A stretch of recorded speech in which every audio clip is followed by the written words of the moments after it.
There's no problem. Even as we wait for the other gentleman. Yeah, you are And let absolutely right, Edwin. This market is so huge to the extent that it yes. is actually necessary that actually exporters speak among themselves. Because So as I was because what I was telling you that mm, this is my thinking, and mm, I've tried to rally a few people that I know. mm, The market is big. correct, The correct. market also is available.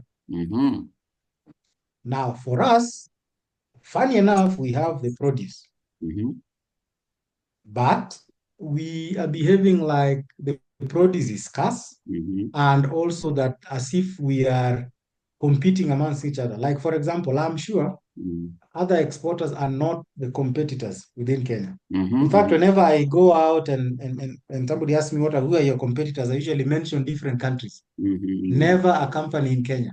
Never, Because never, never at all. the reason being, Mm, even if today I told you, Tom, mm, I need 2,000 containers of avocado. mm.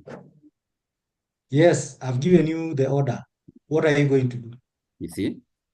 Nothing at all. It's impossible. This market is huge to the extent that Yes, it is important and necessary that exporters speak among themselves. Because if you do not absolutely. speak among yourselves, you are definitely going to Yes, undercut yourselves. For instance, now November last year, because of the challenges in the European Union market, I decided to go yes, to the United Arab Emirates because, of course, the transit challenges, etc. yes.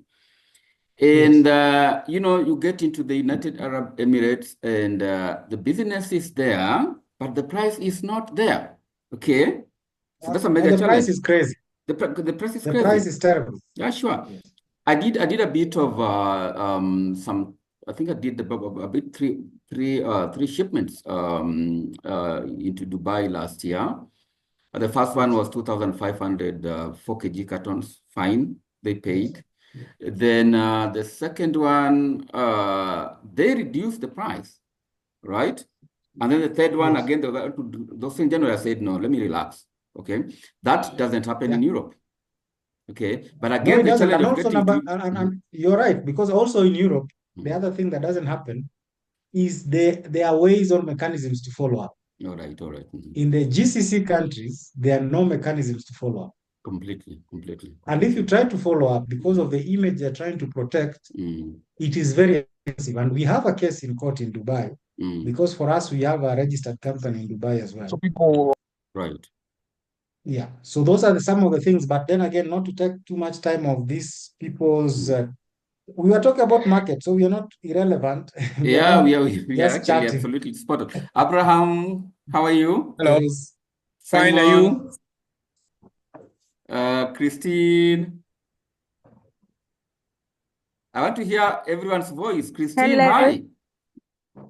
how are you? We are Zimbabwe is nice and raining. great, great, great. Keep on planting and supply Africa and the entire world with your food.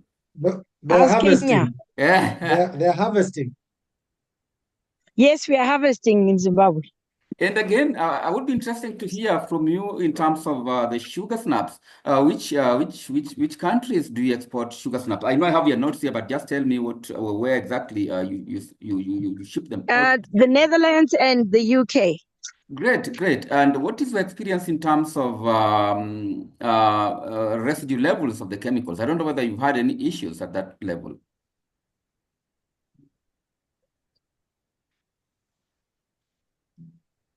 Christine?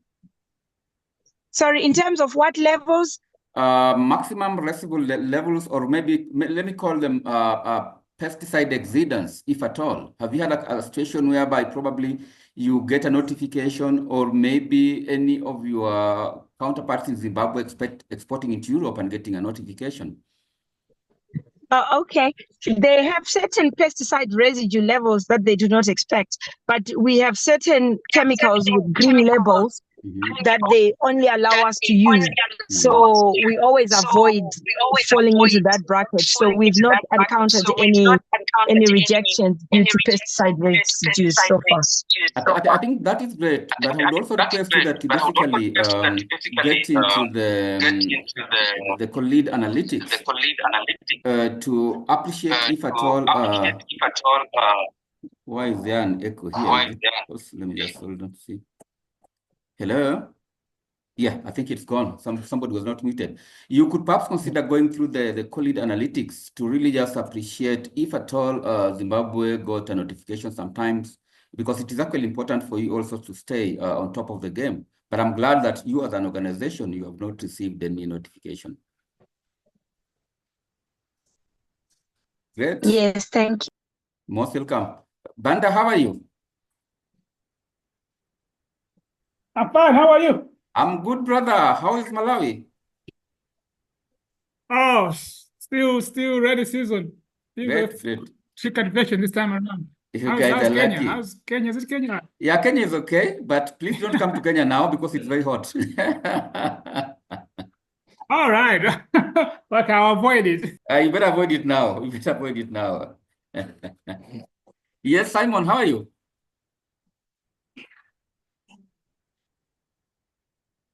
Simon. We need to hear Simon's voice. Hello. Good, Simon. How are you? I'm good. And how is you there? Yeah, we are okay. You are breaking off, and yet you're supposed to be listening to your great presentation. Oh, sure. Yeah, but you are getting better now. Yeah. Yes, Abraham, how are you? I'm fine, by the grace of God. Yeah, thank you so much for that. Yes, Yeah. I think we better get started, much as we are not house full. Perhaps our colleagues will join in as we continue with the presentation. So welcome back to day 2 of week 2, right? Yeah. And I think based on the fact that today we agreed that we do our presentations based on the last session, would perhaps also request us to spend about 6 or so minutes, because we are few, to just appreciate the takeaways for last week. Simon, beginning with you. What was your takeaway for last week, Simon? I'm sorry, for the last session, which was on Monday. I'm sorry, not last week. The last session on Monday. Simon. No, the problem. What I got the position of our product. That's mid-grade, lower grade, lowest grade, and the west. That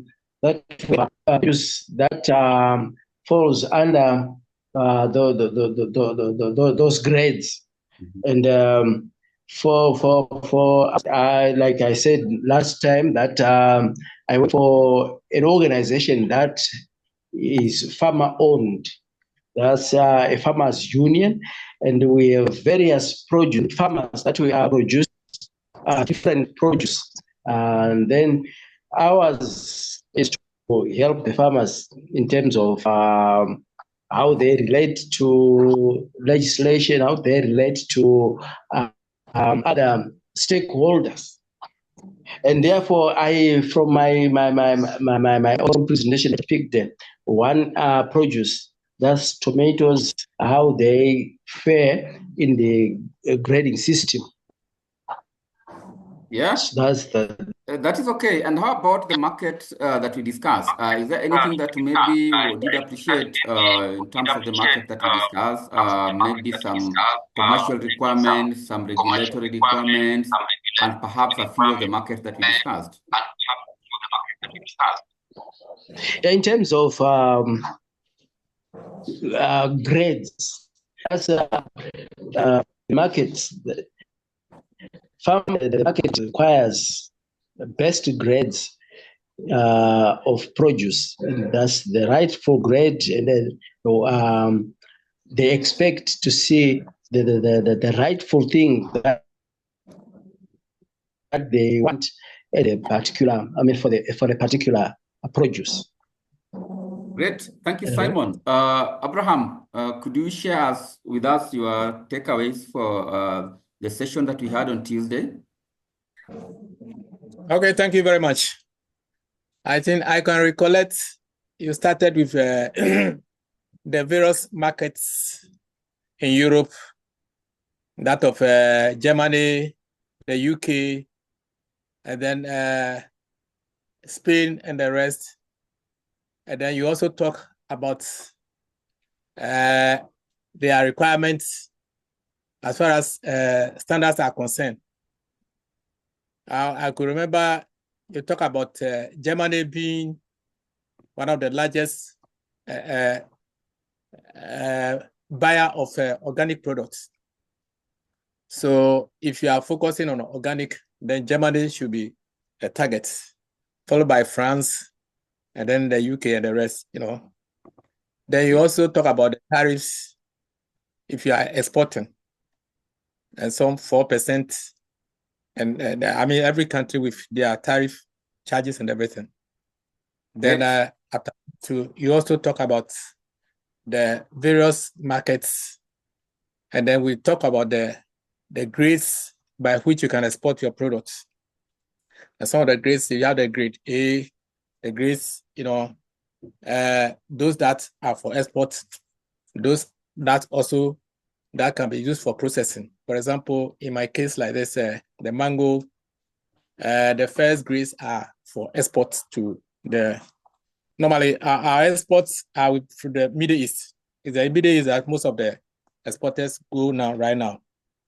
It appears we are not able to meet the standard of the European standard. So most of our consumers are the Middle East. Their requirements are not quite strict like that of in Europe. Right.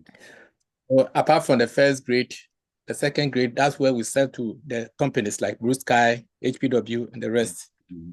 I also use some of this, the lower grades, to process my dry mango. I do dry mango, and I do jam. Maybe Abraham, if I could help you, I think you will do the presentation thereafter. But I'm glad you actually captured the spirit of the lesson of last Tuesday, which I think is actually very, very good. I really appreciate that, and that's a great feedback coming from Abraham.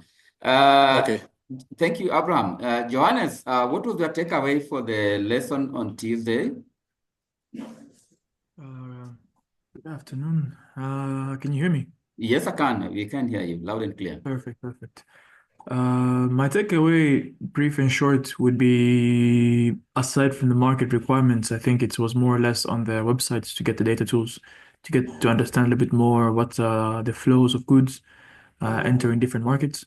And how to find out about different companies that are actually selling in those markets, because that is one way of triangulating. What I mean is that you can find out if I want to sell in Netherlands, but I want to sell in UK, for example, but the UK import a lot from the Netherlands, then I know where in the Netherlands I should target, or where in the UK I should target, which companies I should target.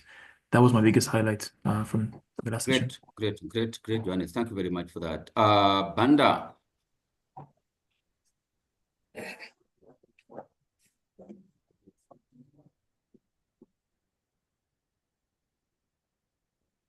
Hello. Some network problem from Banda, and I can see Christine.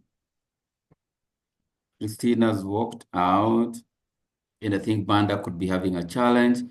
So what we do then, as we wait for our colleagues to come back again, is again to welcome you back, and please allow me to make a summary of last week's presentation, and then thereafter we will get into our own individual presentations, and then we will be able to share with you the way forward. So yeah, thank you very much. And also thank you so much to all of us for actually giving us the great feedbacks, capturing what we did cover last Tuesday in the second week of module 2. So briefly speaking, we gave you a brief background of the European market, and equally spoke about, Europe being one of the biggest markets. And of course, we also shared the potential for exporting to Europe for countries from Africa, Pacific, and the Caribbean. And again, of course, we touched on the demand for sustainability and organic products, and we did indicate to you the various countries in terms of the percentages that they import of organic products into their individual territories. Then we also emphasize the fact that overall Europe is a 530 million population, giving opportunity for us to keep on knocking the doors to ensure that we feed these 530 million people with goods from Africa, Pacific, and the Caribbean countries. Then Germany being the largest market is actually very potential for us to get into, and of course the biggest in terms of organic requirements for the product that we supply to this market. Is the biggest single consumer of organic products in the world, of course. And then Netherlands is important because if you take your goods into the Dutch market is actually a hub that then distributes across all the European countries. So you will understand that Netherlands, for instance, if you have to take even, for instance, avocados, they don't have a single tree of avocados, but they are the largest, only after US, consumers of avocados in the world because they buy and then they re-export to other European Union countries, including the United Kingdom. And something is also special about Spain and Portugal, because Spain and Portugal are self-reliant on fresh fruits and vegetables, meaning that you can only be able to export into this country during off-season. Belgium is also critical because the port of Antwerp is equally a transport hub through which fresh fruits and vegetables are actually also distributed across the various regions in Europe. And of course, the significance of it as a banana hub that then also imports bananas into Belgium and then distributes across into other European destinations. We did discuss the requirements for this market. And number one was regulatory. Regulatory is about the contaminant levels. For the contaminant level, we are talking about the heavy metals, lead to cadmium, mercury, etc. They have their own maximum levels beyond which if you go, then your product is not allowed into this territory. Then we have pesticide exceedance, MRLs, that are also regulated, beyond which if you go, you will not be allowed to get into this market. A health control, we must ensure that goods that gets into this territory actually go through the HACCP process, right? And that basically means that our facilities need to be ISO certified or HACCP certification must actually, these facilities must be compliant to the principles of HACCP. And then, of course, without any phytosanitary certificate, as you know, you cannot be able to get into the European Union. So the competent authorities in our jurisdictions in Africa, Pacific, and Caribbean must be competent authorities that then also are in communication with the competent authorities in the European Union and including UK countries to ensure there is actually no problem when it comes to getting our goods or rather our agricultural produce into these territories. Labeling is key. Labeling is actually governed by regulatory, and there is a way in which it is actually done, and I did mention the way we are supposed to be labeling. The name of the product, the name of the company, the country of origin, the net weight, all these things. And if they are actually processed, you also need to factor in the ingredients. So that is also equally very, very important. And marketing standards that got to do with packaging is equally governed by regulations based on the European Union regulations that govern importation of products into this territory. So those are regulatory requirements. You need to, I think I need to keep on emphasizing the need for us to be in compliance to regulatory requirements of the European Union. And I also gave reference notes that one can actually be able to go through to be able to get a deep understanding of this. Followed by commercial requirements. This is about food safety and certifications, social and environmental compliance, SMETA, BSCI, LEAF. Some of these certifications are important, and remember, these are commercially driven based on the fact that different customers ask for different things. And then, of course, the packaging and reduction in the use of plastic. We need to ensure that the different layers of the packaging that we use are actually reduced. And again, the packaging material must be that one you can be able to reuse, or you can actually be able to recycle.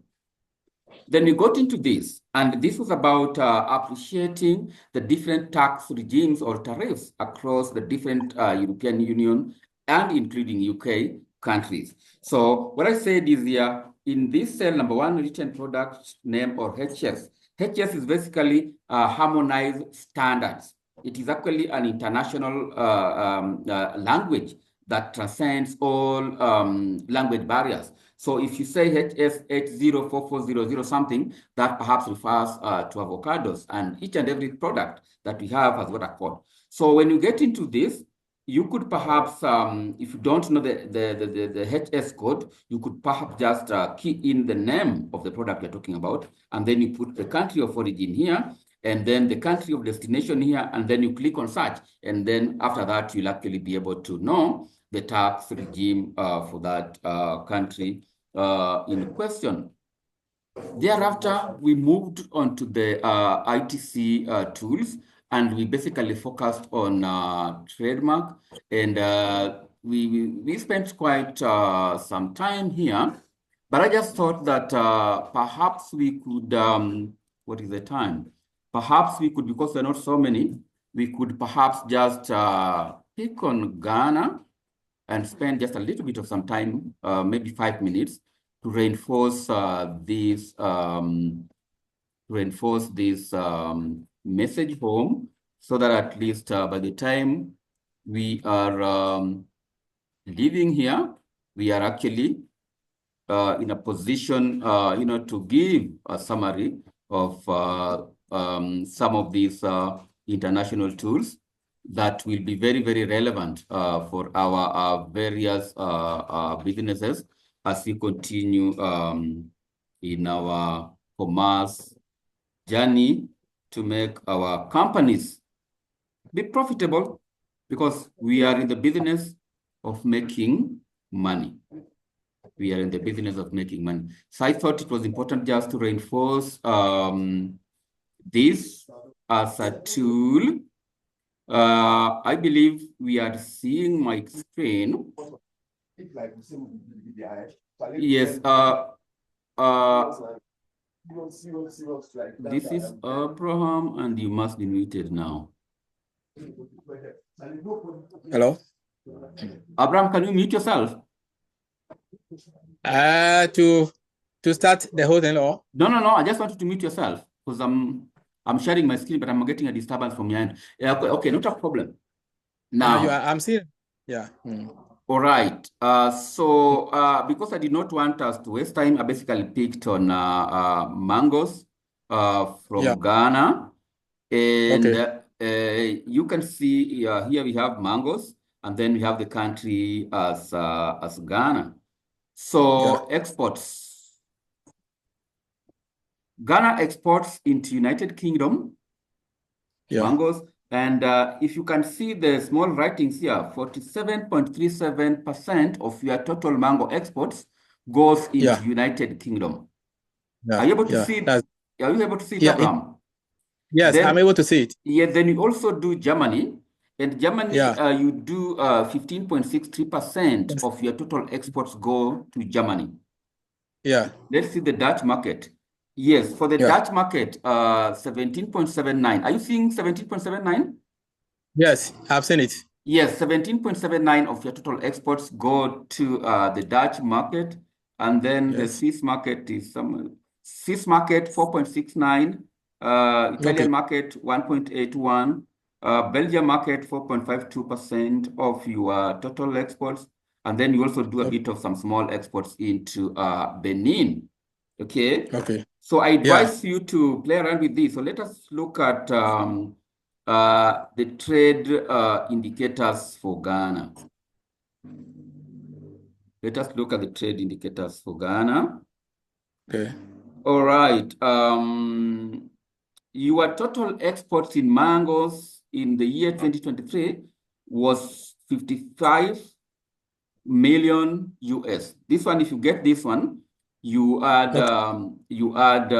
3 zeros. Okay. Okay. So Okay. Yeah. your total export for last year was Yeah. 55 million US, right?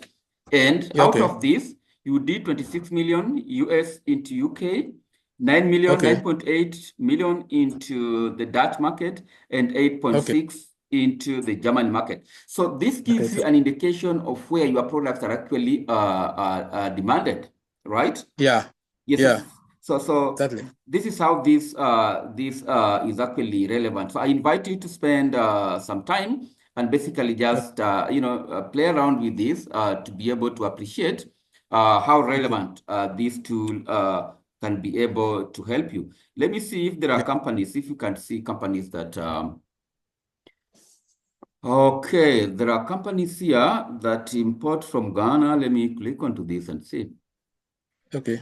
Let me click onto this and see. Right. Okay. Yeah. So these are the companies that import from your great country. Okay. Right. Yeah. Alal Enterprise, Bomart Farms, Cable Corporation. No. These are the companies that actually export from your country. Yeah, they export. Yeah. What was the name of your company? Is it here? My company. Yeah. What is the name?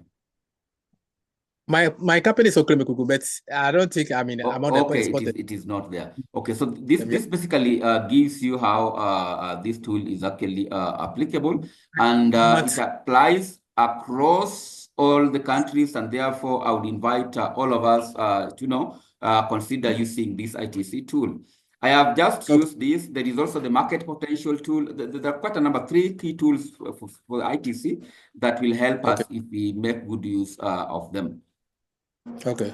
Right. Yeah. So I wanted to emphasize on that and help you people in the journey to unlocking some of the potentials that you have based on the products that your great organizations offer to the various markets.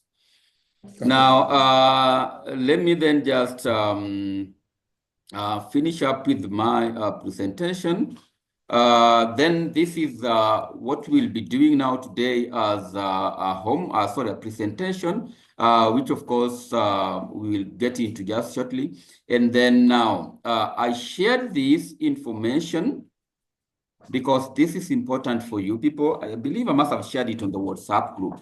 This is the total number of all the fruits and vegetables in the Madrid fruit and vegetable central market. These are if you scan onto this barcode, you'll actually be able to upload the contacts, the names of this organization, the contact people, the contact numbers, emails, etc. So those of us who are interested into getting into the Spanish market, you are most welcome to zero in on this and be able to start your own various discussions with the Spanish market. I was sharing this one for obvious reasons. We have our friends from Zimbabwe, we have our friends from Malawi, of course, our friends from Tanzania. The Spanish market is important for you people because now with the difficulties of going via the Red Sea because of the war, it is slightly easier to get into the Spanish market through the port of Algeciras, which of course is far much better than the port of Malaga. So all of us who are actually interested, particularly even Christine, who is talking about the Dutch market. Christine, I know you do air shipment, but in case you have any commodity that does sea shipment, getting into the Dutch market is crazy because you will spend about 50 days in the seas. Chances of your produce getting into the market with the deformities are actually very high. So the only other easiest option now to get into Europe is through Spain, and that is the port of Algeciras and the port of Malaga. Malaga is a bit too far away from us, so the most reliable one is the port of Algeciras. But I did also emphasize that Spain is self-reliant in fresh fruits and vegetables, so you basically focus on the time in which they are off-season, and then you are in business. So thank you so much for that. I wish now to take this opportunity to invite our colleague Edwin to take us through the presentations that will basically also focus on this particular slide. Thank you so much and welcome, Edwin.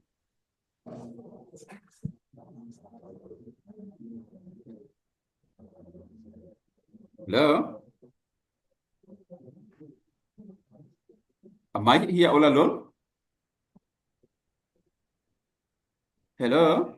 Oh, no, we can hear you, man. Okay, I got worried when I was not hearing any voice.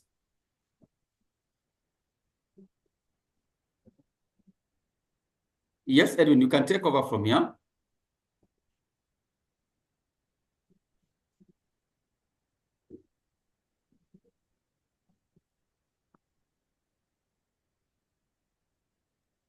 Am I audible or am I on mute? Yes, I can hear you. Good. Ladies and I think lady and gentlemen.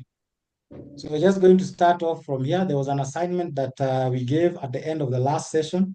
And thank you, Tom, for taking us through the recap. So everybody knows, or at least everybody now has caught up or is up to speed.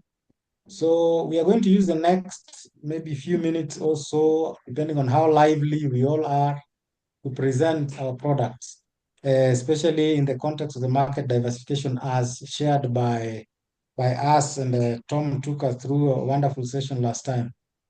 And I don't know if you've done it, and even if you haven't, so this is a good opportunity for us to present. And Abraham, because you're the one who is not on mute, you will start us off. Were you able to do the assignment? Were you able to have a look at the assignment? So the assignment, I think it was on the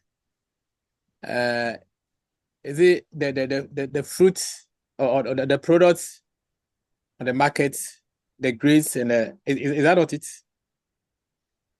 Yeah, that one, the one that was shared on the group. Were you able to look at your product, look at your company, look at the services you offer, how to diversify them based off of that guidance that was shared? Okay. Yes. I could gather something for this thing because the market trend, as has been discussed, is an open market.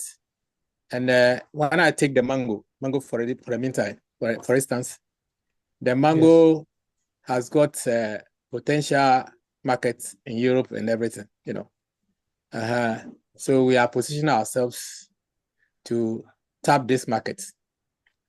So as I've said, I think it's the value addition that make sometimes the marketing quite easier. That the fresh fruits have got problems. A whole consignment can be rejected because of one of two things or whatever it is, you know. So you talk about the fresh products having, or the fresh mangoes having problems. Yes, because but let me ask so that we have an interactive session. Even within the fresh mangoes, yes, I'm sure you have the first grade. Yeah. When you export, that is the first grade, I assume. So what do you think are the factors that would make it be rejected? Yes, you can do the value addition, but your first grade, I believe, is the one that you take to Europe. What, in the context of the fresh mangoes, would be maybe the mid grade, lower grade, lowest grade, etc. waste? In the context of fresh mangoes, before we get into maybe even value addition, if you would indulge us. So for exports, you take the first grade. Yes, that's the first grade. That's what it's in. And as I've said, you know, in Ghana we have this humidity problems. So because of the humidity problems, we encounter a lot of diseases in our production. So sometimes something like anthracnose and the rest can affect your products when probably in shipment or whatever it is, you know. Although there'll be treatments. Besides that, we also have some pests which are also of quarantine importance. You know, a pest like fruit flies is a quarantine pest. Then we also have this stone weevil. There's this thing called stone weevil. That also is this thing. So if you want to export, it means you have to make sure that you are able to control this thing effectively. See, other than that, your products, if in no inspection, they see any of these quarantine pests, the whole product may be rejected and all those kind of things. So this has been one of the challenges we are facing in the mango industry. The market is big, but how to produce for the market is quite challenging, very challenging. So only a few people are able to export the mango although the production of mango here is very bad. Because of these challenges, we are not be able to export so much. That is a fact. Okay, and if I may ask, just again, this is just to guide the conversation between me and you, and also for the team members to follow. Yes, their challenges are there, but I'm asking also now, first grade has gone to Europe, probably. Yeah. And yes, there are challenges and all these things. If, let's say, you are not able to produce for Europe because of these challenges, that becomes your second grade or third grade or whatever. Where do you sell it? The second grade is what we sell to the most renowned processing companies like Blue Sky, HPW. They also do the value addition, then they export. So for them, the quality doesn't match so much. If the internal quality is okay, that doesn't so much. But those are most of our product goes to these processing companies, and then we also. So and then just again, don't worry again, so that we don't have a monologue and everybody's engaged. Now, actually, I like the fact that you've mentioned that most of our products. So what you're saying is your company focuses more on grade 2, or mid grade. Yeah, the mid grade. Yeah. And if I remember your company profile, or if I remember the first day you were pitching, you said you want to go mostly into exports, meaning you want to go into the first grade. Yeah. If you want to go into export, that's the first grade. Yeah. No, not if you want to. You said you want to go to. Because it's not me or anyone going, it is you going into. And I'm asking myself, then you're targeting the European market with your first grade product, and you confess that within the fresh produce, or within the fresh lineup of your produce, Europe is the first market. So maybe I think then the focus there should be any investment should go towards making sure that the fruit is first grade. Because otherwise, then what I'm hearing from you is that second grade or mid grade is what you sell most of. Is that correct? Exactly. And let me ask, below the ones that you don't sell to the processors, meaning the lower grade, so maybe tier 3 products, where do they go? They are being patronized by the local market women who take them to the urban areas. They are one of the nice. So they are sold in the roadsides, markets, and all those things? And all those kind of things. And then some too are sent to supermarkets. Within the country? Yes, supermarkets within the country. Not even the second grade is going to the local supermarkets, but the third grade? Yes, it can go to supermarkets. No, that's quite interesting. Yes. And what about the grade after that? So the lowest grade, where do you take it? Assuming it doesn't go to the exporter, it doesn't go to the processors, it doesn't go to the open market, where does the lowest grade go? The lowest grade, normally, what you do is that sometimes you can even dash institutions like schools, and that you can even give it to schools or whatever it is, because it might not have any market value. So you may give to people just to consume it, But that looks like waste. Yeah, it can be processed. Some can be processed into alcohol. Yes, Okay. it can be to alcohol. The lowest grade can be processed into alcohol. Oh yeah, it can be processed into alcohol. So others use the lowest grade to produce alcohol, which is also of market value. Nice. And so then what becomes the waste? Or what do you do with the waste product? Waste is normally given to animals, especially the piggery. Pigs feed on it very well, And then apart from that too, we can even do it, compost with it. You can do compost or turn it into organic manure. And that is okay. Have you? Okay. But now the reason I'm asking all these questions is, number one, to guide. You're the first presenter, just to guide the presentation. And number two, is to understand. Now you talked about processing. Yeah. Because now you're saying, fine, I cannot sell my fresh maybe to Europe because of muscle and because of these challenges. Yeah. You've thought of processing yourself, if I remember correctly? Yeah, exactly. Now, within the processing, what would be, let's just take the mango, what would be the outcome of the process? Is it juices or what is it? And currently I'm focusing on the dry mango. And the dry mango has market both domestic and then externally. So that's what I'm now. Now the dry mango is what I'm focusing on. And because of that, another advantage that it has got a longer shelf life. So we can produce it abundant in the season, and when the season off, you are able to sell it outside or whatever it is.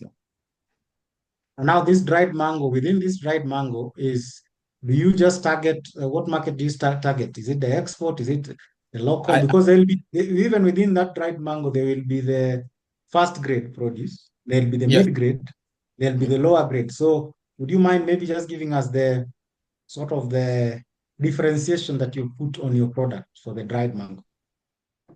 For the dried mango, as I've said, any of the grade can produce it. Any of the grade can produce the dry mango, because you are talking of what matters is the interior quality. If the interior quality is good, well, it can produce. Because most of the export, because of the color and then the appearance of the fruits, the attractiveness, that is why the first grade good for export. Apart from that, if the skin is not even good and then the internal quality is good, it can be used to process anything at all. Be jam, dry mango, or whatever it is. Yeah, no, we are still just on the dried mango, because again, I want everybody in the group to understand that within any product, even the byproduct of whatever you're producing, they can still be classified as first grade, mid grade, lower grade, low grade, and they also have waste for every value addition. I was just trying to guide us towards the steps that we were taken through by Tom.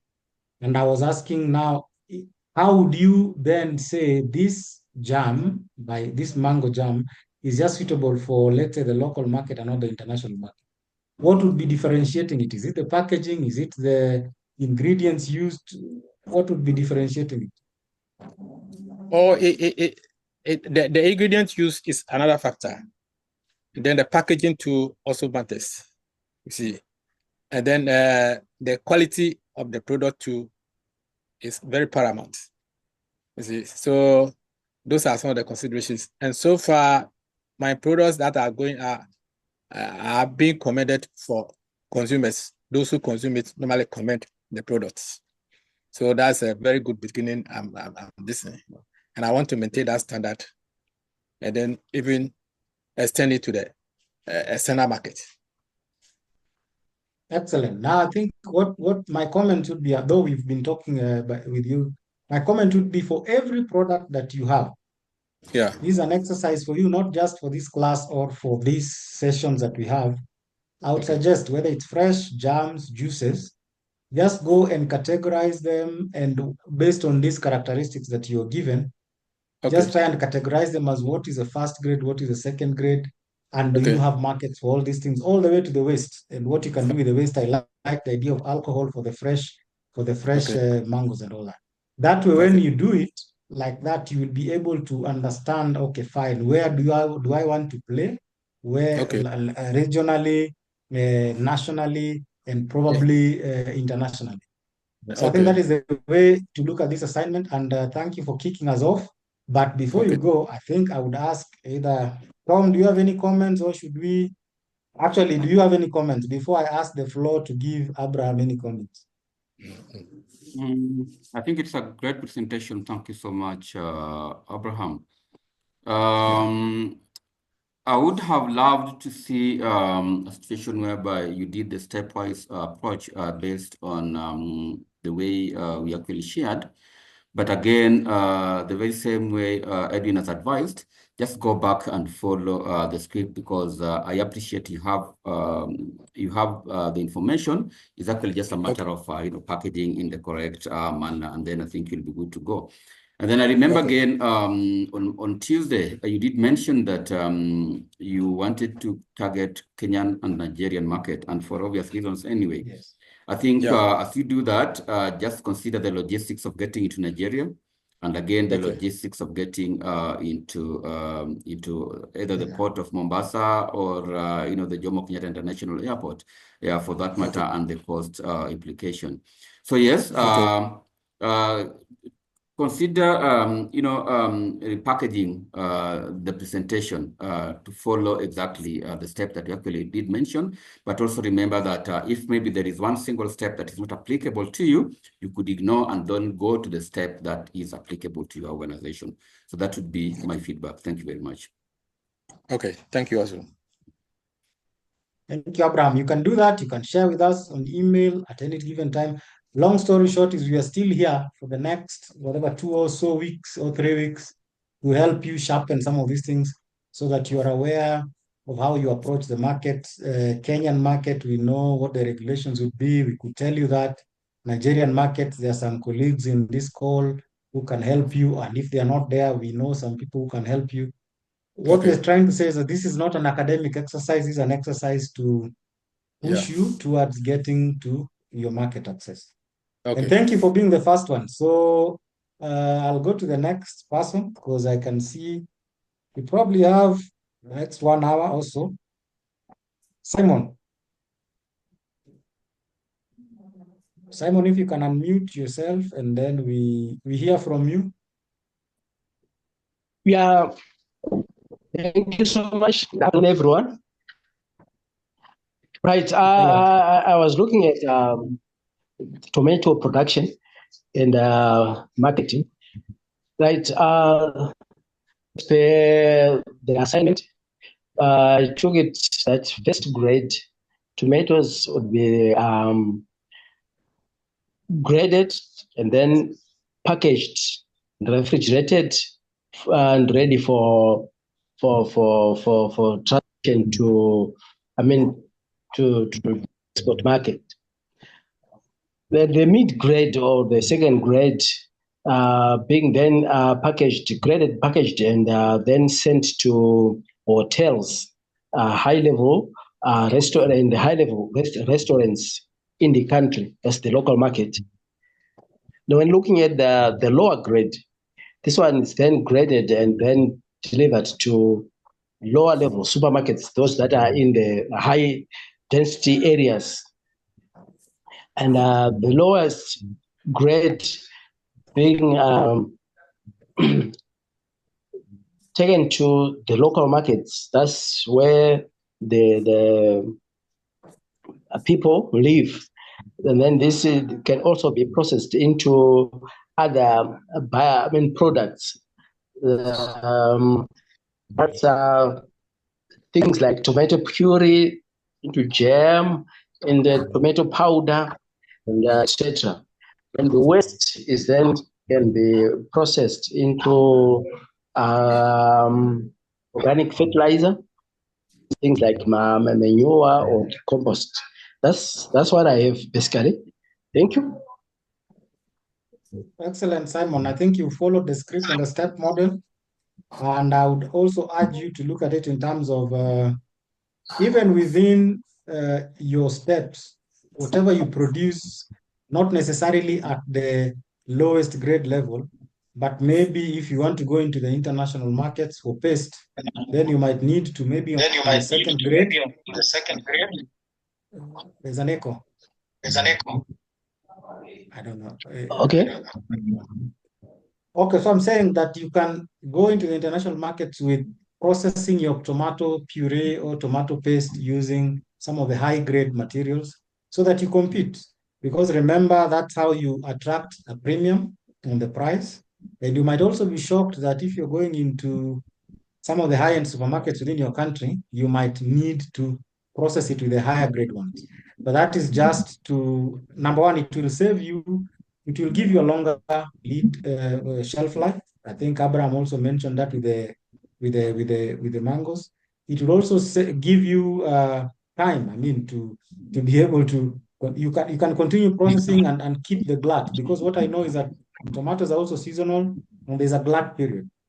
So those are some of the things you can look at, and even within whatever is produced by the tomatoes, you can do a step down model all the way to the waste, so that you see of all your product offerings, what can be sold to which market based on what we have been taken through.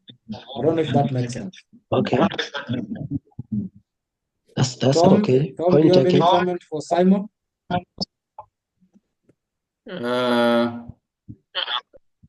Or perhaps I would request maybe if Johannes or Christine or Humphrey or Abraham could be having something as a feedback to Simon. Yeah. Any one of us, either Humphrey, Christine, Johannes, Anyone? anyone?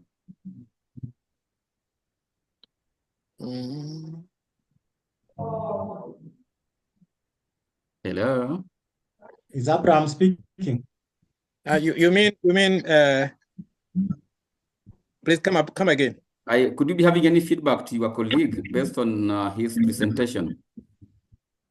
Oh, not exactly. Right. Anything maybe from Humphrey or Johannes or Christine? Nothing from my end. All right. Thank you so much, Humphrey. I think that is okay.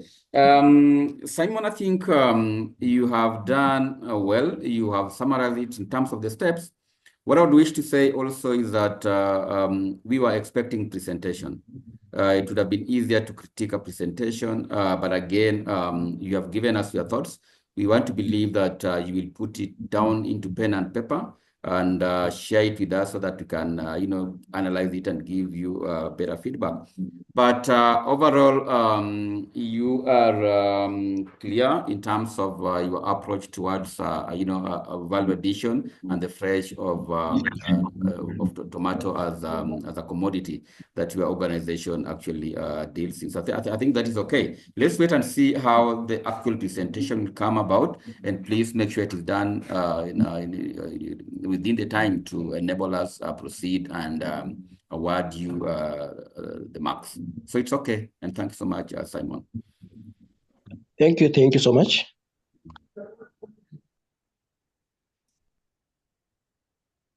Edwin, you're muted. Sorry about that. Johannes, please go ahead. Hello, Edwin. Hope all is well with you. Yeah, you're okay. All right, thanks, man. I hate to disappoint. I actually thought I did the assignments in the last session, but to my understanding, it's supposed to be a presentation and it's something that's supposed to be shared with you. Is that true? Absolutely. Yes. It's Okay. true. So I'll make sure to get that in writing. Otherwise, I'll be repeating myself a little bit here from what I presented last session regarding cashews.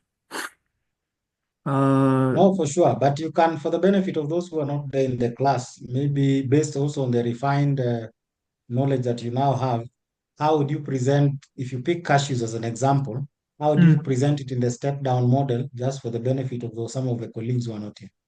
Just quickly, maybe in 5 minutes or so, then we can, again, the class is for the benefit of all. And as you can see, probably you've learned something from Abraham and Simon. Please take us through it, and then the presentation, you can share it with us later. We can be able to help you critique.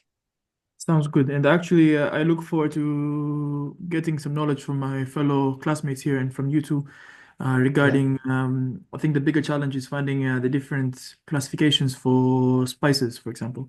I think for cashews, it's a little bit easier because it's, well, we've dealt with it for a long time, but also because there are different value chain processes. So it is easier to classify it into the, if I understood correctly, the 6 levels of classifications. So what I presented last time was the first level, which is the premium, the first grade is Actually, let me interrupt you, Yes, because again, we are learning and we are all doing this. You said chilies might be, or spices might be a bit of a challenge. So yes. we are here in this class and we are going to help you pick one of your spices And then we go through it and see what you'd consider as a first grade. Because the point of this is not, it has to be in all those 5 stages, because some stages are merged together. So pick a spice. Cashews, you probably took us through it, the broken, the unbroken, the big ones, the roasted and all that. Now pick one spice and then we can go through it maybe in the next 7 minutes and see whether we can help you classify them. Okay. I think let's go with ginger and turmeric because they're very similar. So when it comes to ginger, you have the first grade, where it could be paste.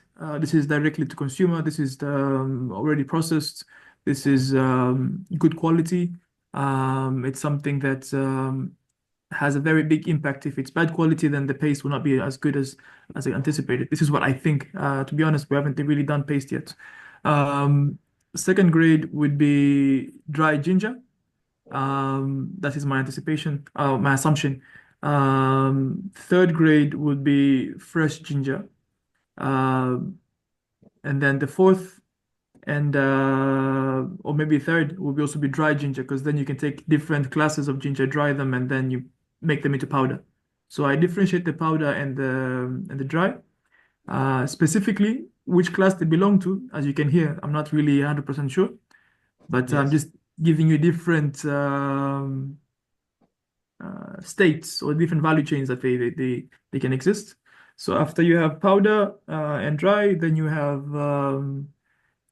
flakes, which is just of course dried, but you can take lower grades in that and sell them as flakes.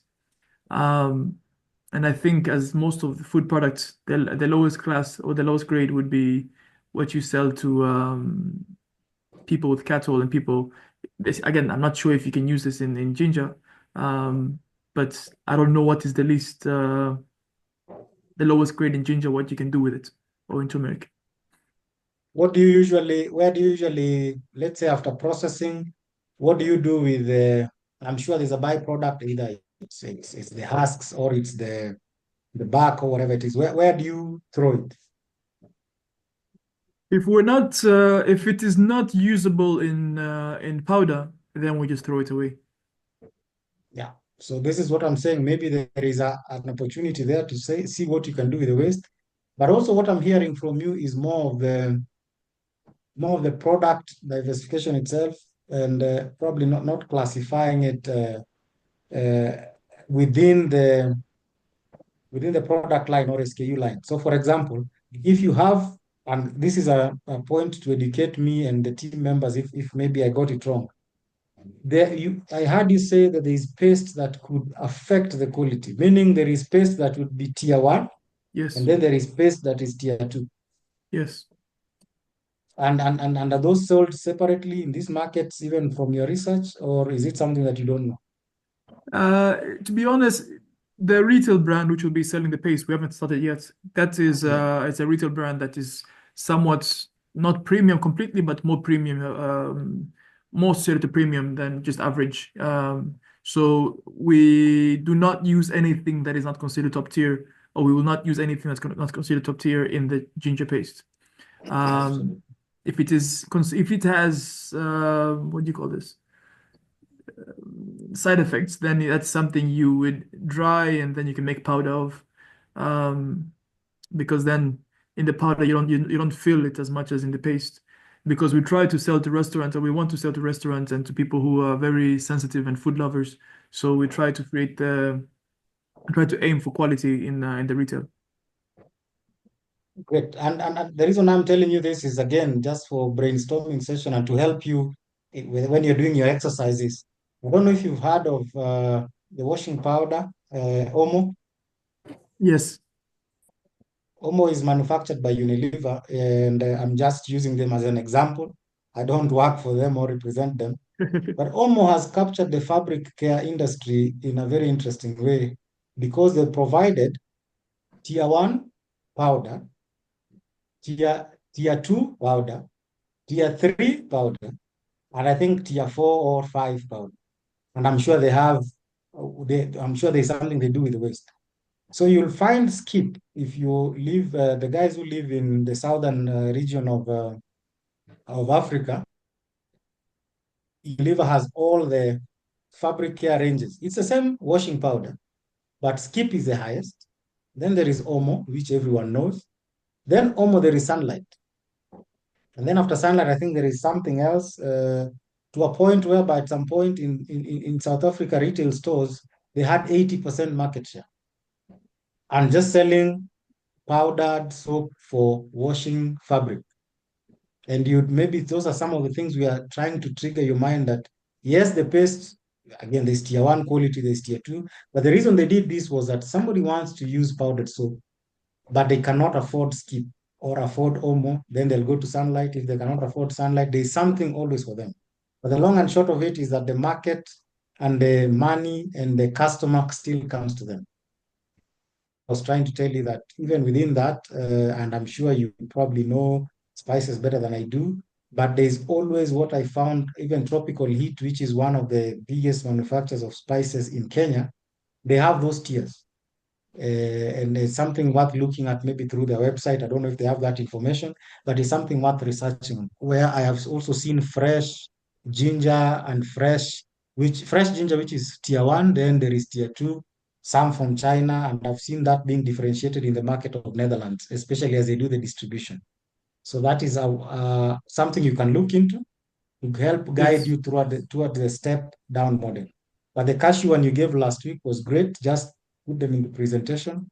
And the reason why we are saying is this, so that you know that even within the country of Tanzania, or even the region of East Africa, you might be selling paste or powder, but it is not, there is tier 1 powder, tier 2, etc. all the way down, and still have captured the market. Because sometimes maybe the tier you want to sell in Europe is probably too high, and the production cost does not warrant the price you'd have to compete with regionally. So you take the price there, the premium, they're willing to pay the premium and all that.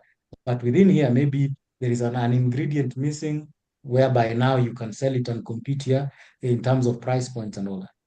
I don't know if that makes sense. It makes a lot of sense. Thank you very much. By the way, just a quick question there. Did you mention that Tropical Heat has clear tier differentiation in the spices? I have seen 2. I have seen there is I think curry or something. I'm going to find out, probably text you. I think the curry, there is one that they sell to very high-end supermarkets, and there's one that they sell to mid-tier supermarkets. How did you see the differentiation? Because I know people in the hospitality industry, so they will tell me, this one, if you want it, you'll get it in this place for this price. And this one still being Tropical Heat. Even the packaging is different. Tier 1 is in glass. Tier 2 is in plastic bottle. Okay, I think that's Tropical Heat is a target of ours, and hopefully potential client of ours. And it's I think it's something they can do and afford to do if you're already established in the market. It is hard to enter the market with 2 different price tiers. For sure.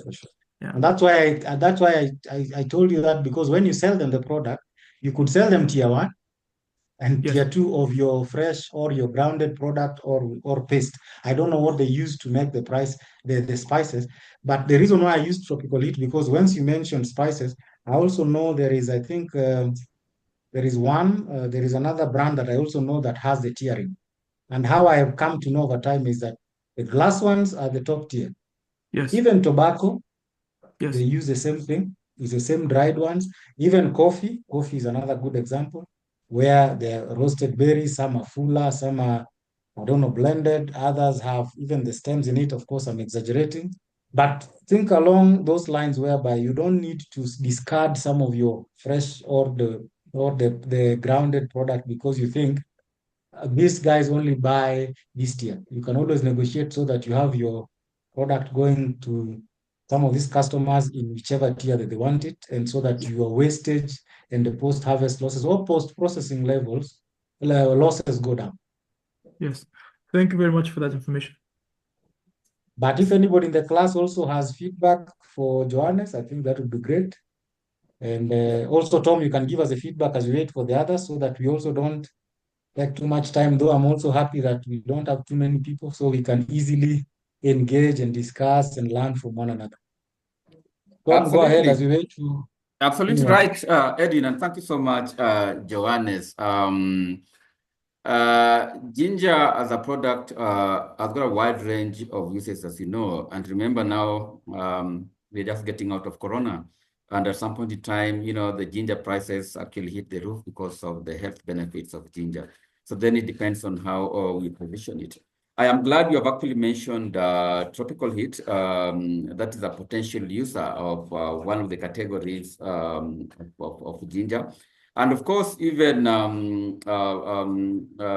fresh drinks. I know Coca-Cola does, ginger flavor.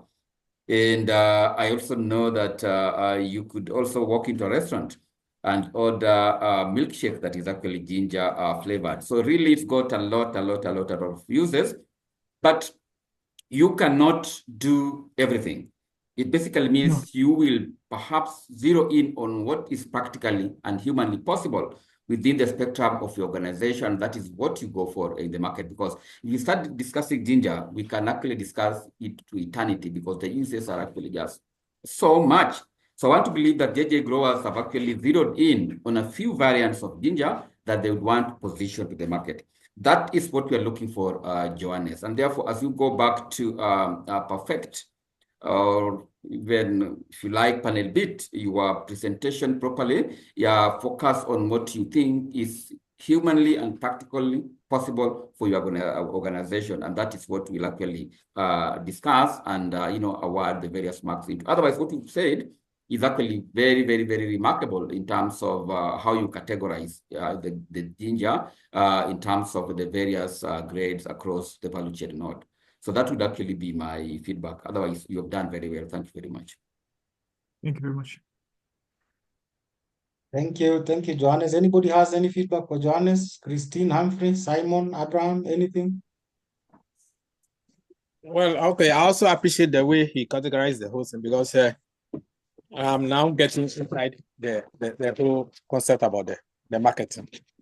And I think, as you said, nothing should be wasted. That's what I'm really practicing, because every aspect of the product, it should have each stage of market or whatever it is. So there shouldn't be something like a waste that will be thrown away. I think that's also what I've learned from what is this, So everything has to be processed so that every category of customer has to get its fair share at any level. I think that's what I've got so far from it. Okay. Christine, anything for Johannes? Or Humphrey or Simon?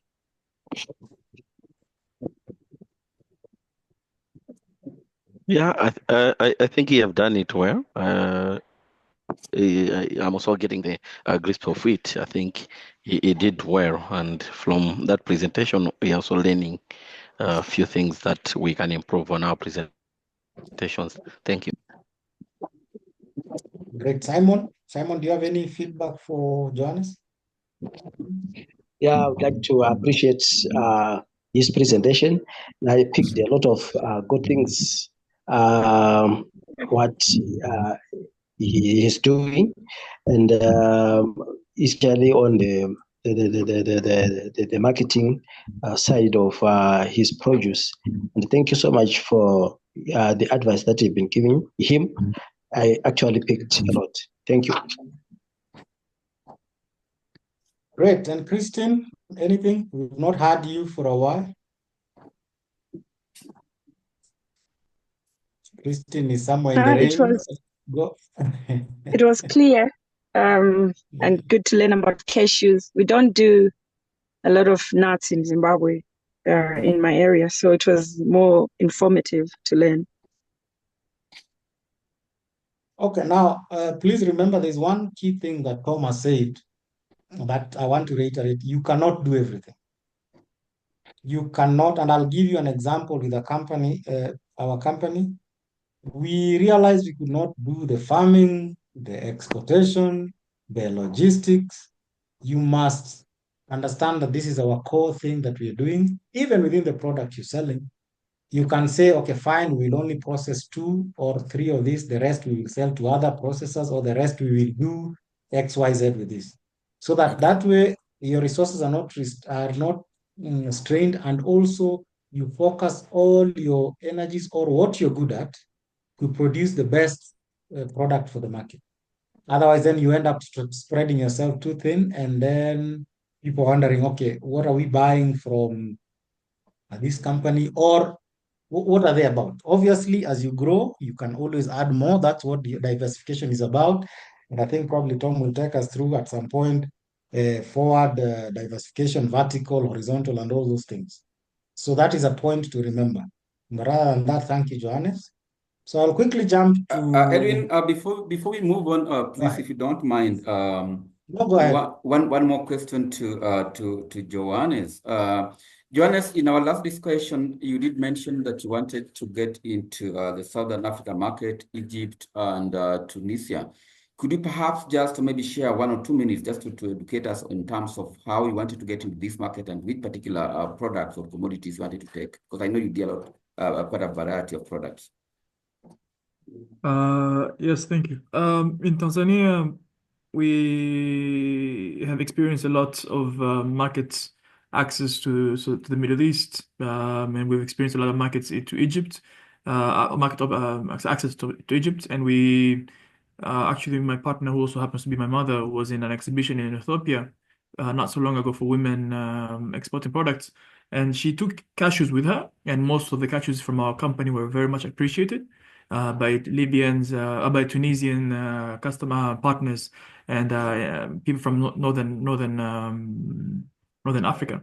And this in itself was an eye-opening experience for us, considering that we've more or less focused in trying to expand within East Africa and growing in Europe. But so our initial findings and our targets now are more or less trying to find potential partners in Northern Africa and in Southern Africa who are interested in cashews. And these are people that will be more or less interested in roasted cashews, so processed added value products. The market access that we've experienced or that we've seen as available in Egypt and in Middle East has been more or less of whole white cashews, basically just processed cashews, but they're not roasted, they're not really ready to consume. So what we are looking for is for ready to consume customers or distributors or wholesalers who are willing to buy ready to consume cashews in Northern Africa. Yeah, thank you very much, Johannes. I was asking that for obvious reasons, that, you know, we have not, as a continent, exploited fully the intra-African trade. And therefore, the focus then should be to exhaustively talk about the domestic, then continental trade. So I think that's a good one because, you know, Tanzania has got an advantage because you belong to 2 trading blocks. You belong to the East African community. Actually, you belong to East African community. You belong to COMESA and also SADC. Yeah? Yes, so really that's actually a major advantage in terms of the various tax regimes across the continent that as a manufacturer in Tanzania, you can consider to, you know, cash in on. So yes, I wish you well. That's a very good strategy. Don't ignore Europe, but remember now, Europe by sea is complicated, but by air, of course, yes, the cost is very high, but it is actually manageable. So really, it's about time we thought about intra-African trade, Johannes. Thank you very much. Back to you, Edwin. Great. Thank you for that feedback. And I'm sure Johannes has taken notes on that. So we'll go to the next participant. Christine, that is what I see on my screen. So I'm not trying to be funny. Okay, good afternoon. Good afternoon. Our products are moisture peas and sugar snaps. And these 2 products are all fresh vegetables that are consumed mainly in Europe in the format that they are designed to be consumed as pods. Whereas in our country, our peas, we consume them as pods, but not in the shell. So we have 2 different markets here. Our local market is for the pod, and our export market is for the pod in the shell. which is immature. So we have the large size, and these are measured according to the number of centimeters, how long the pod is. So they've got the large, the medium, and the small. Those all go for export markets according to A grade, B grade, C grade. A being the large, B being the medium, C being the small.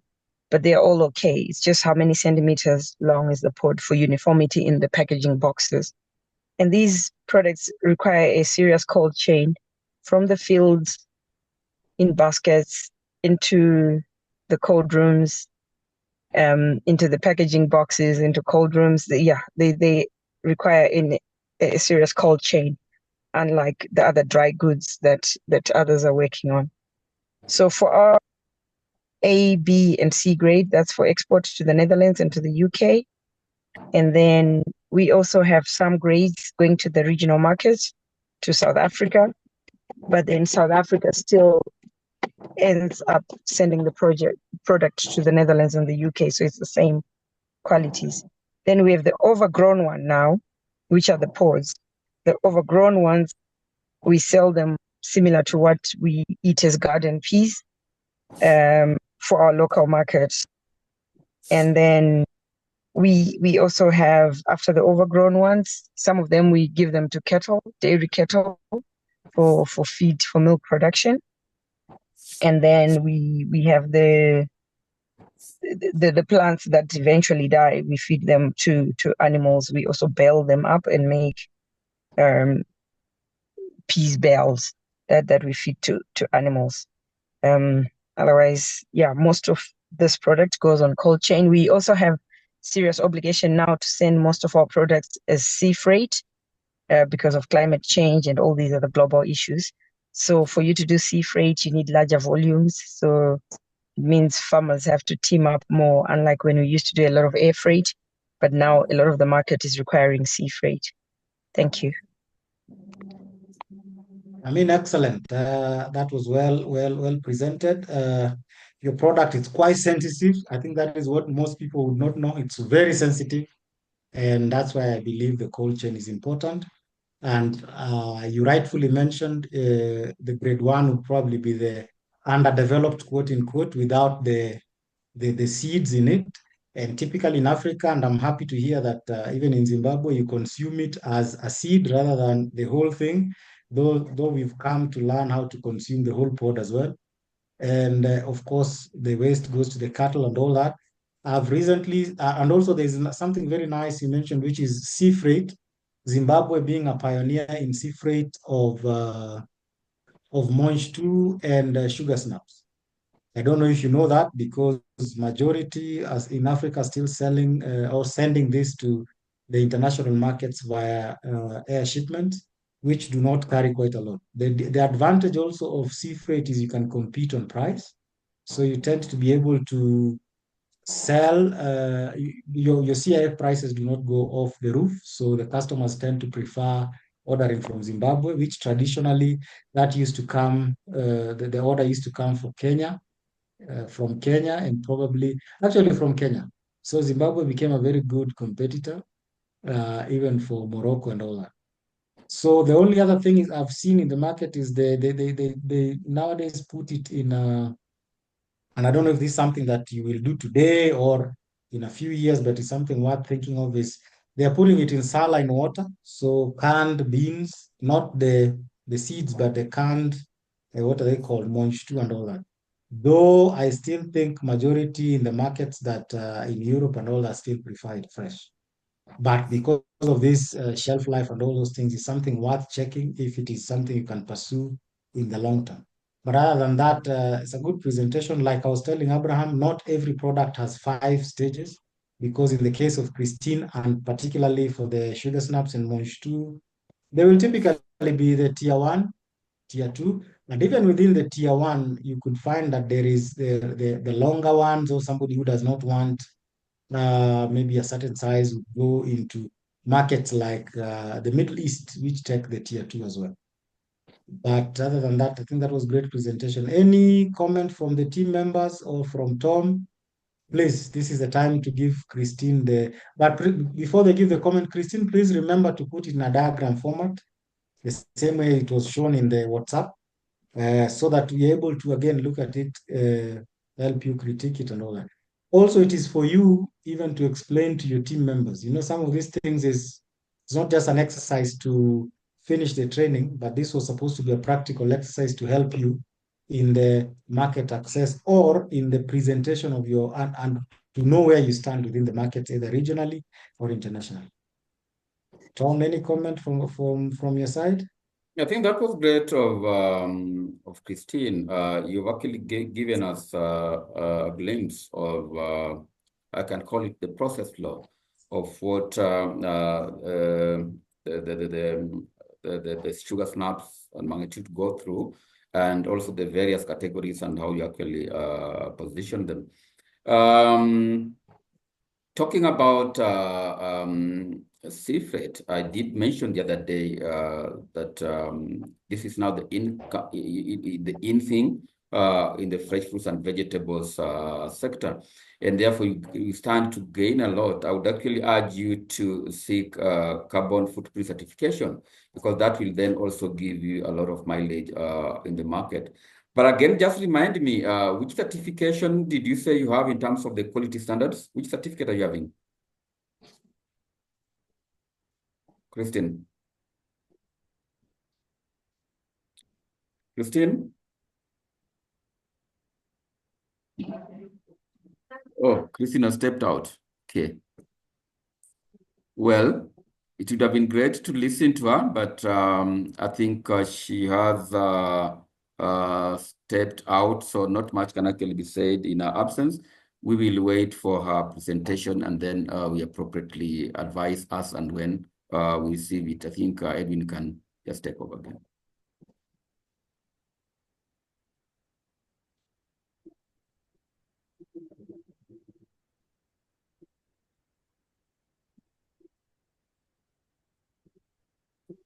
Did Christine leave us? I think I saw her. No, she's not in. She's actually just stepped out. Okay. Then Humphrey, please go ahead. As we wait, probably she will rejoin us. We only have 30 minutes, but we are doing well. That's the beauty also of having people interacting.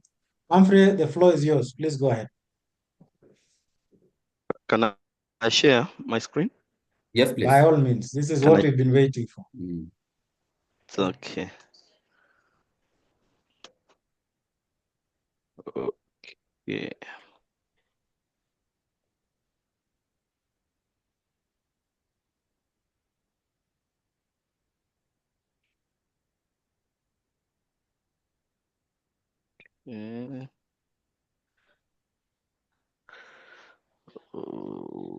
Well,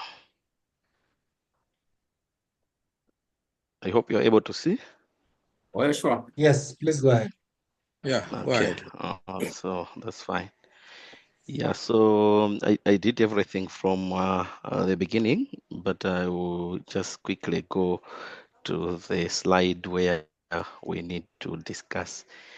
Yeah, so that slides showcase our products. We have got 6 of them, these are the 6 major products that we do. So we have got the fully dried, grade A, green, without debris and destemmed and decapped and not exceeding 2 centimeters in length. And we have also the same grade but red in color. Then we have a mixture of red and green that is not well ripened. This is grade B to us. Then we have got byproducts that we process from those 3. So we process the powder, which we call it Montaga Pilipili seasoning. Then we also process the chili sauce, which also comes in different flavors. Then we also process the seeds. So those are the major categories. Next to the product, to the diversity for our target market. So we have got the first grade, which is the green chili. As I indicated, it is dried, fully dried, and we call it grade A. It doesn't have any debris. We remove the stems, and it is decapped, and we make sure that the length should be standard, which is 2 centimeters in length. For this one, we target the international market. Currently, we have a market in India. So there is a company in India that is interested in this, and they normally come to us to buy. After that, we have a mid-grade. To us, is mid-grade, which is the fully ripened, which is red in color. For this one, we target the local market. So from after drying it, we make sure that the sizes are consistent, which is the same 2 centimeters in length. And also we remove the stems and the caps. And after that, then we sell it to the local market. Then after that, we have got our lower grade. This one is what is left on the first grade and the mid grade. That one we classify it as the lower grade. This one we use it to process the different product lines that we have, as I indicated. So we process this into the sauce. We also process this into the powder, the seasoning powder, and we also process this into the seed. So what we normally do is we remove the skins, and those skins are the ones that we use for the powder, and it is that same powder that we use when we are doing our sauce. So the seeds that are left are the ones now that we sell as seed for Bedai chili. So some farmers, they come to us and they buy the seed. So this one, we target the local market and the regional market. On the regional market, we have got customers that are interested in our powder, and they are from Mozambique. So we do export to Mozambique the powder. Now, as I indicated, there are byproducts for this, and I just took a snapshot of our labeling for those 3 byproducts. So the first one is for the sauce, the second one is for the seed, and the last one at the bottom is the powder. Then we go to the lowest grade. So these are variations in size and the appearances and the level of ripeness. Normally they are not in good quality. So what we normally do with them is we process these into flakes, and these flakes are used for pesticides. So the pesticides for Bedai chili is good. It treats the aphids, the white flies. Yeah, so it repels most of the pests that eat our crops and other crops. So that's it. So for the pesticides, for the flakes, we also target the local market because they are interested. The local farmers are interested in the pesticides. That's it. The next, which is the last one, is the waste one. So all the waste that comes out of this, so the composted chili waste, we use this as soil amendment to improve our soil texture. Yeah, and part of like fertilizer, and it also provide overall health for the plants, because as I've said, that the chili will repel some of the insects that eats our crops. So once you put them in the soil, you also manage the pests. Yeah, I think that's it. Thank you very much. Thank you very much, Humphrey. I think that was excellently done. I have to give it to you. the stepping down all the way, you know what goes where, you know what grade does what are the specifications for these grades and for what market. I genuinely have no great criticisms about this. So I think this is something that you see it guides you and the team very well. And also, thank you for starting us from what the products are, how they look. So this is something that is usually very interesting. If you are able to tier it like this, you realize the waste is not that much. Because by the time you're getting to the lowest grade produce, you're still manufacturing something that can give you a little bit more than the waste in terms of revenues and margins and all that. And I do not know if we have any comments from the team members. Maybe Johannes. Johannes, what do you think of the presentation? I mean, honestly, I just want to commend and thank the presenter. This was very helpful. In fact, I must say I was taking pictures here, seeing how I could also learn from this. Because I'm not sure if you'll be sharing this with us, but very well done, honestly. Considering that we also do chili, we haven't really thought of as I mentioned earlier, we haven't really thought about how we can diversify the different levels of chilies. But thank you very much. Yeah, Johannes, I think you've captured the sentiments very well because as I was telling you, within the group, there are many people doing the same things. So if we do the presentations like this, then we get to learn from one another. And also you get to know how to differentiate your product and also for different markets. Because yes, you're doing spices, Johannes, and you can pick this from Humphrey. I'm sure there is what Humphrey can share. And given he's in the same group, he will be able to share with us or with yourself, even directly. These groups are also made, we've gotten friends from these groups and some partners from this group, part of the markets, sometimes from this group. So it's not just a class and then we take off. I don't know if there are other comments from Simon. Simon, anything you want to tell Humphrey for his presentation? Yeah, very much interesting. I picked much from his presentation, and to see how chili can be used to various products that are of high value. So thank you so much, Humphrey, for this presentation. Great. I am of the same opinion. I didn't even know there are pesticides made from chilies. I don't know. Maybe Tom knew, but I had no idea. But here we are. Abraham, any comments for Humphrey? Abraham, are you with us? Abraham is probably on mute, but Tom, you can go ahead as we wait for Abraham. Yeah. Hello. Yes, proceed. No, Abraham Proceed, is here. Abraham. Proceed. Go ahead. It's an excellent presentation. I appreciate it very well. And I mean, it's very, very simple presentation. It speaks of itself. I think I appreciate it so much. And I've also learned a lot from what you have presented. That's what I can say for now.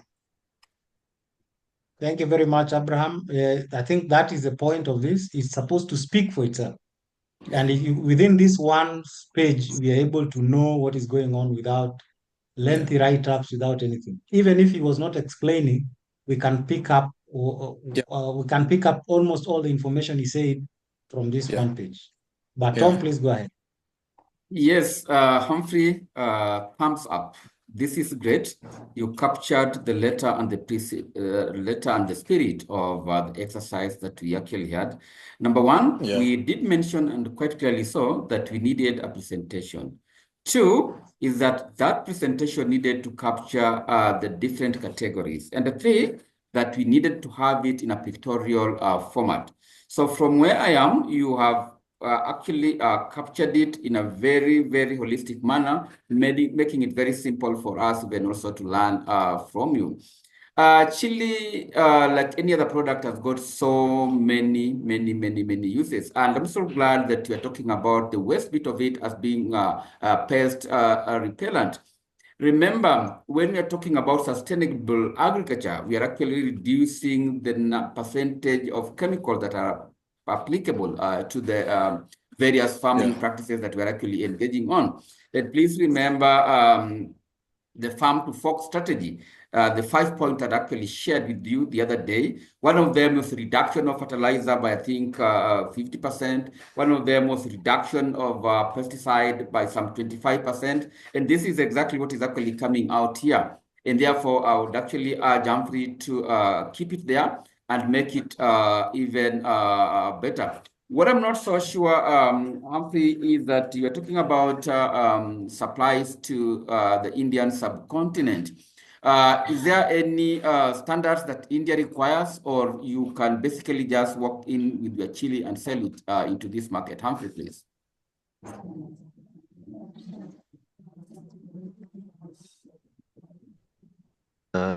Our buyer normally collects our produce from the port of Dar es Salaam in Tanzania. So what we do is we only export to Tanzania, and he collects from Tanzania off to India. So we're not pretty much aware of the requirements or the restrictions in their market, because at first when we are drafting the contract, that's what we indicated to say, what are the restrictions? And he says, don't worry, I can't find this product in most of the markets, because I'm really looking for the green one, which is not available in most of the markets. So I don't want to miss you. So if I start giving you the restrictions, then you will not manage it. So he only advised us to be sending to him through the port of Dar es Salaam. Then he has got an agent in Tanzania who collects on his behalf and forward it to him. So we are not much aware of any restrictions or regulations. Thank you. All right, I think that is okay. That is great, because India is one of the largest consumers of chili and also one of the largest producers of chili. So this is a very, very good presentation, and thank you so much for that. I would urge all of us, as you do your write-ups, to please follow the script and do it in a manner that resembles what we shared in our presentation, or the step that Humphrey has equally also used here. This is exactly what you're actually looking for. It also then helps you to categorize your products, and also after categorizing your products, then you're then in a better place to position it accordingly into the various markets that we aspire to be. So excellent work, Humphrey. Thank you very much. Back to you, Edwin.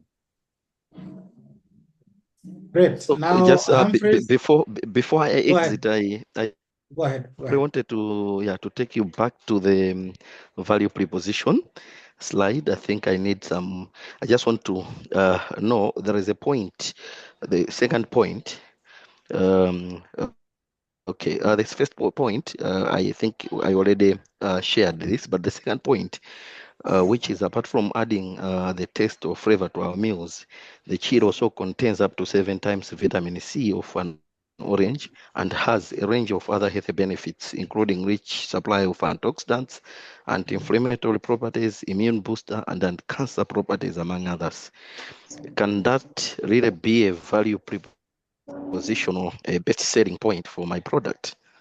Normally, Humphrey, Yes. normally some of these are good to talk about. They make a lot of business sense, but on a number of occasions, people will ask for proof, right? But chili contains up to 7 times vitamin C of an orange and a range of other health benefits. Normally, these areas are good in terms of value propositions, but on a number of occasions, it is actually requested that you actually show proof of what we are actually talking about. Now, if you can be able to show proof, well and good. But if you do not have any scientific backing, it becomes a little bit complicated. Now, what I'm saying here is that if your slide is not as crowded, you can include some of these.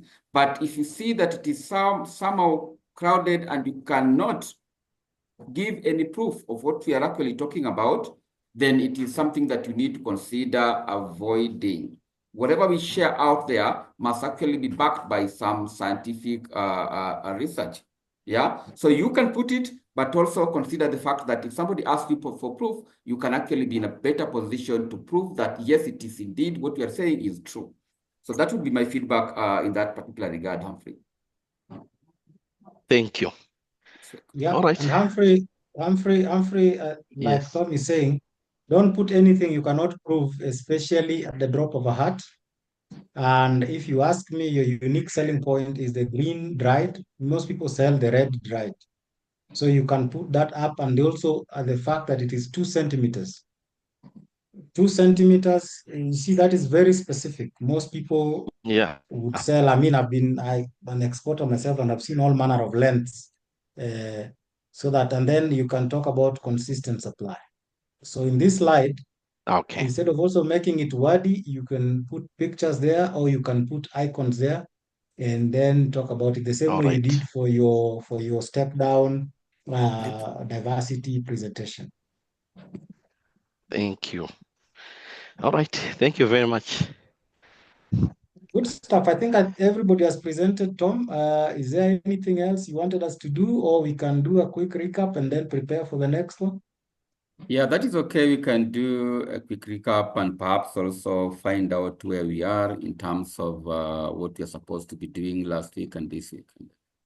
Pick from there. Yes.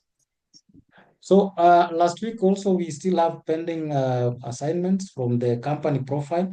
I think Humphrey has done a good job to show us how to do them. Most of these presentations must be done in form of either written, and I think I saw Abraham also shared some profile on the WhatsApp.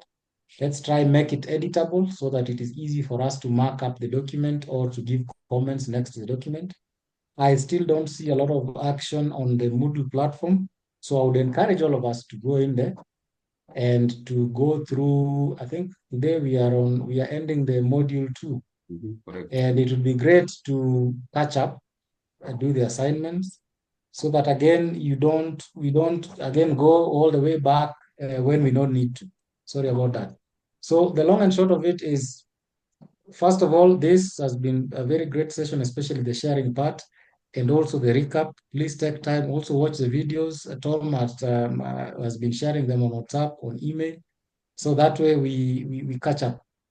For me, please remember that the exercise is not a tick a box, and I assume you did not register to tick a box, but you registered to get something practical, to be able to gain the market access and to know about the markets. We talked about India, we talked about South Africa, Germany. There are people who want to sell to Kenya, to Nigeria, and all that. And I mean, the tool that was shared by Tom, I don't know if you guys have even bookmarked it. If I were you, I would already bookmark it, put it on my browser, and just be checking, play around with it, see what you can get, see what the requirements are, see what other people are doing, because most of your competitors typically are not in your country. They are outside your country, and that's what we were discussing with Tom before the call began officially. That you will find that today Christine Zimbabwe is a competitor of Kenya in Monj 2 and sugar snaps. It's no longer another Kenyan exporter competing with another one because the market is already there. So these are some of the things you need to be checking, and it will end up being, the training will end up being useful. Of course, the assignments have to be done. The attendance also has to be there for us to be able to, for you to complete the course and to get the certificate at the end of it. That would be my encouragement without belaboring the point of us doing the assignments the way they're supposed to be done. Tom, over to you. Yes, I think you are spot on, Edwin. We are not here to tick the box. We are here to give and share practical experiences that will then be able to boost our various businesses as we journey into this space of market access. So take some time, go back to Module 1 if you don't finish the assignments for Module 1. And remember, there are also quizzes at the end of these modules. Module 1 has got assignments and quizzes. Module 2, all of them up to Module 4, up to Module 3 and Module 4 that you will be doing in the coming weeks. So kindly spare some time and, finish up the assignments, finish up the quizzes. If there's a problem, kindly reach out to Edwin or myself. We will actually be very much glad to spend some time and, guide you appropriately. Again, I would request that we take a group photo today. There's a photo that I took, and that was not having our faces. I think I took a photograph on the day 1, but it was not having our faces. So kindly let us have your cameras on, your videos on, with a big smile, serious marketing people. so that then we can be able to take a photo for the day.